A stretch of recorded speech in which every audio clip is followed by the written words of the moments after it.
Sa mga nagdaang linggo, unti-unting nabubuksan ang isang kwento na matagal ng tahimik pero napakalaki ng epekto sa pera ng bayan.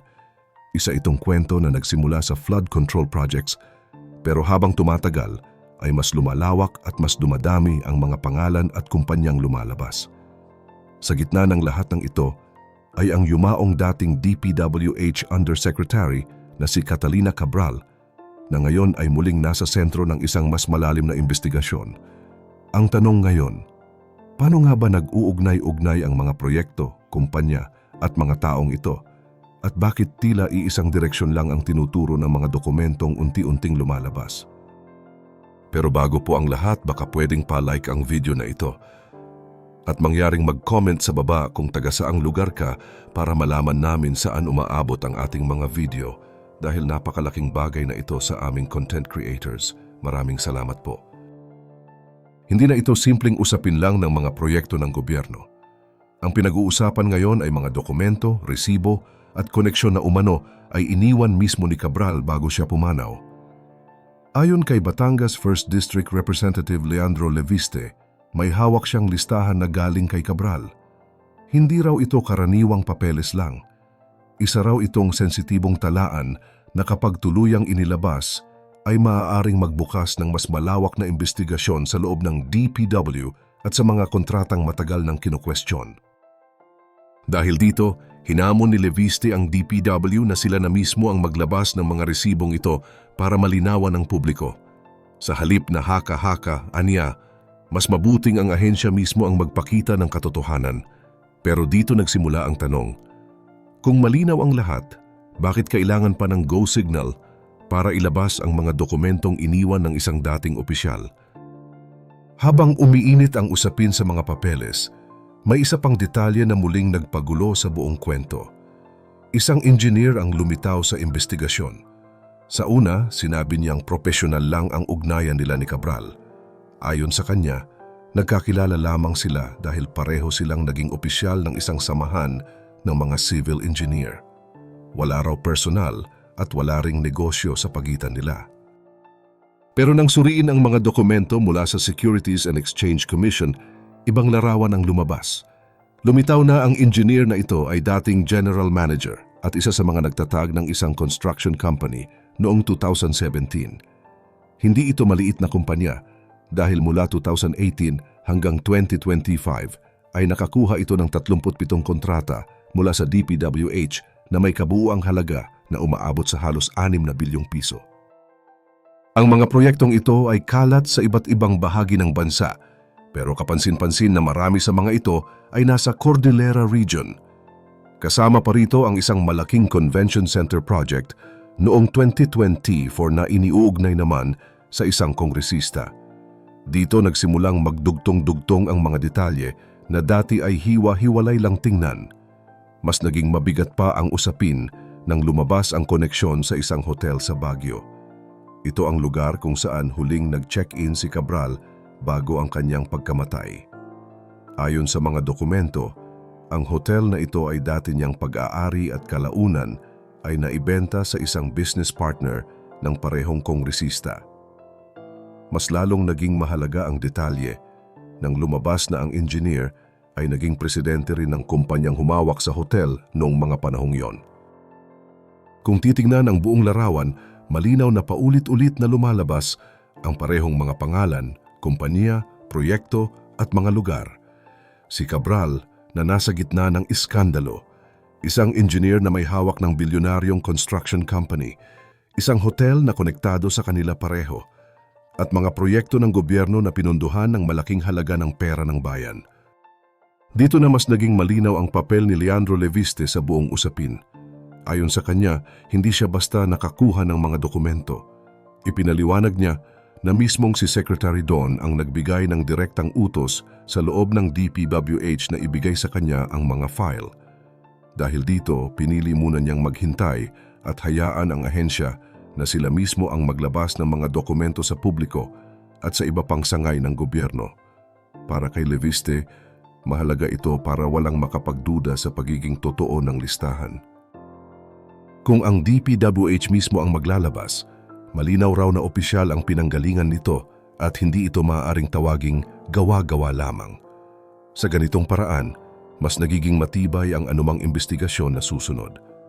At habang hinihintay ang opisyal na hakbang ng ahensya, may isa pang mahalagang balita ang kanyang ibinahagi.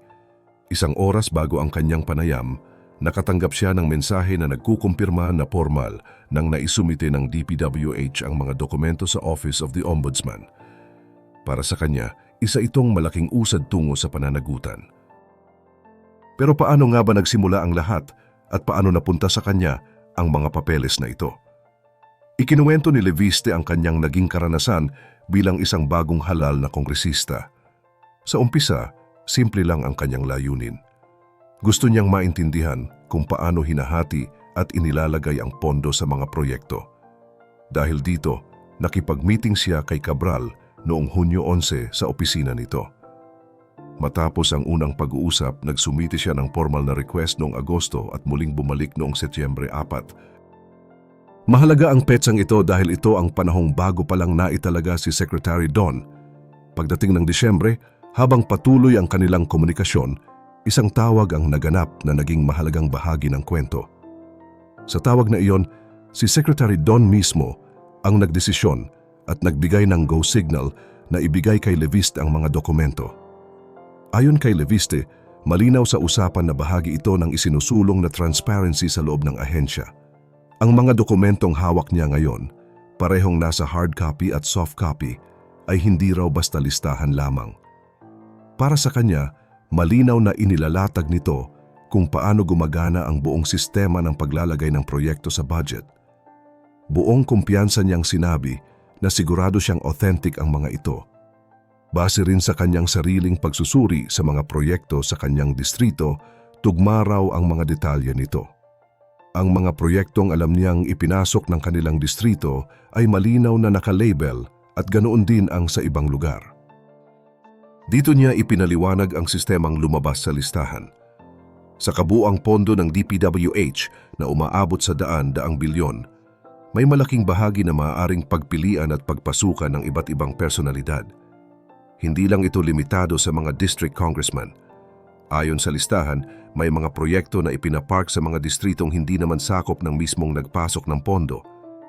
Para kay Leviste, napakahalaga ng listahang ito dahil ito ang matagal nang nawawalang bahagi ng investigasyon.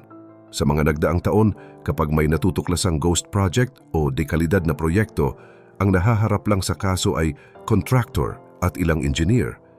Hindi raw natutukoy kung sinong politiko ang nagpasok ng proyekto at naglaan ng pondo.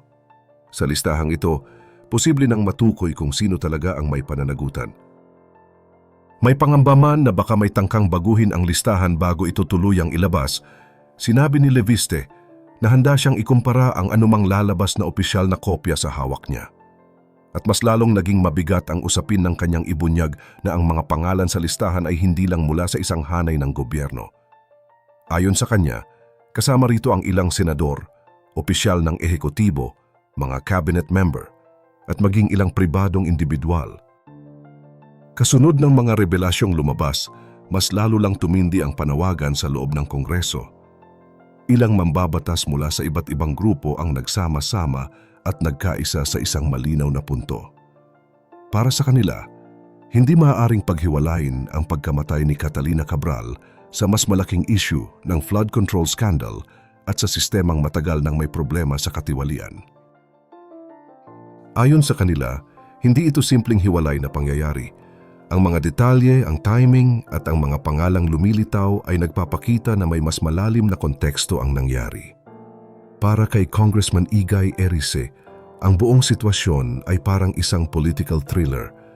Sunod-sunod ang mga pangyayari at marami ang tanong na hanggang ngayon ay walang malinaw na sagot. Ngunit iginiit niya na hindi ito palabas o kwento lamang.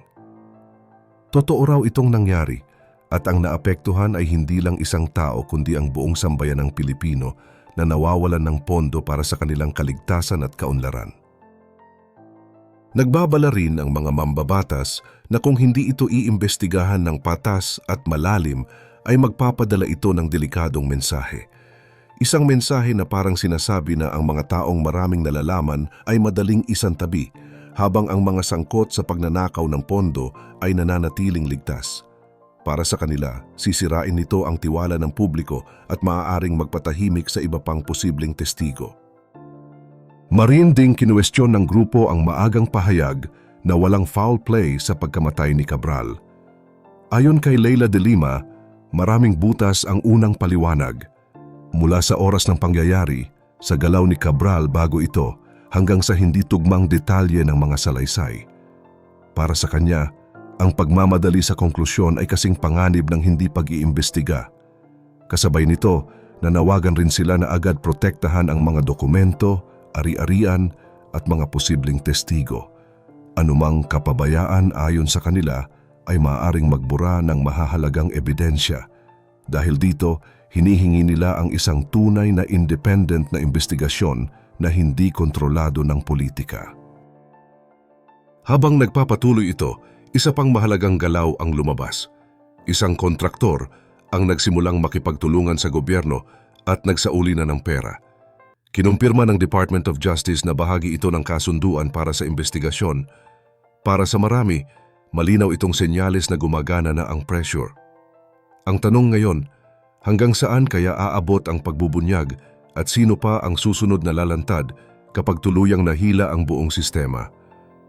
At para sa atin bilang mamamayan, handa na ba tayong bantayan at panagutin ang mga pangalan na maaaring lumabas kahit pa malalaking tao ang masangkot? Ibahagi mo naman ang opinyon mo sa ibaba at huwag kalimutang mag-like at subscribe para sa mas marami pang updates gaya nito.